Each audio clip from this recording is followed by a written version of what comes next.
Judges chapter 7. Then Jerubbaal, who is Gideon, and all the people who were with him, rose up early and encamped beside the spring of Harod. Midian's camp was on the north side of them, by the hill of Moreh, in the valley. Yahweh said to Gideon, "The people who are with you are too many for me to give the Midianites into their hand, lest Israel brag against me, saying, My own hand has saved me. Now therefore proclaim in the ears of the people, saying, Whoever is fearful and trembling, let him return and depart from Mount Gilead." So 22,000 of the people returned, and 10,000 remained. Yahweh said to Gideon, "There are still too many people. Bring them down to the water, and I will test them for you there. It shall be, that those whom I tell you, this shall go with you, shall go with you, and whoever I tell you, this shall not go with you, shall not go." So he brought down the people to the water, and Yahweh said to Gideon, "Everyone who laps of the water with his tongue, like a dog laps, you shall set him by himself, likewise everyone who bows down on his knees to drink." The number of those who lapped, putting their hand to their mouth, was 300 men, but all the rest of the people bowed down on their knees to drink water. Yahweh said to Gideon, "I will save you by the 300 men who lapped, and deliver the Midianites into your hand. Let all the other people go, each to his own place." So the people took food in their hand, and their trumpets, and he sent all the rest of the men of Israel to their own tents, but retained the 300 men, and the camp of Midian was beneath him in the valley. That same night, Yahweh said to him, "Arise, go down into the camp, for I have delivered it into your hand. But if you are afraid to go down, go with Pur your servant down to the camp. You will hear what they say, and afterward your hands will be strengthened to go down into the camp." Then went he down with Pur his servant to the outermost part of the armed men who were in the camp. The Midianites and the Amalekites and all the children of the east lay along in the valley like locusts for multitude, and their camels were without number, as the sand which is on the seashore for multitude. When Gideon had come, behold, there was a man telling a dream to his fellow.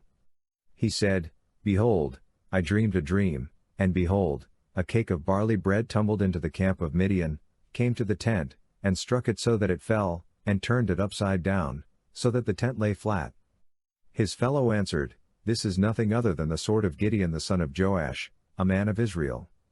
God has delivered Midian into his hand, with all the army."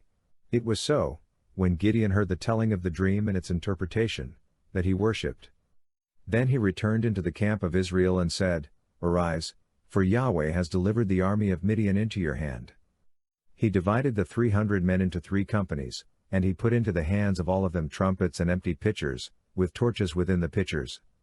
He said to them, "Watch me, and do likewise. Behold, when I come to the outermost part of the camp, it shall be that, as I do, so you shall do. When I blow the trumpet, I and all who are with me, then blow the trumpets also on every side of all the camp, and shout, for Yahweh and for Gideon." So Gideon and the 100 men who were with him came to the outermost part of the camp in the beginning of the middle watch, when they had but newly set the watch. Then they blew the trumpets and broke in pieces the pitchers that were in their hands. The 3 companies blew the trumpets, broke the pitchers, and held the torches in their left hands and the trumpets in their right hands with which to blow, and they shouted, "The sword of Yahweh and of Gideon." They each stood in his place around the camp, and all the army ran, and they shouted, and put them to flight. They blew the 300 trumpets, and Yahweh set every man's sword against his fellow and against all the army, and the army fled as far as Beth-shittah toward Zererah, as far as the border of Abel-Meholah, by Tabbath.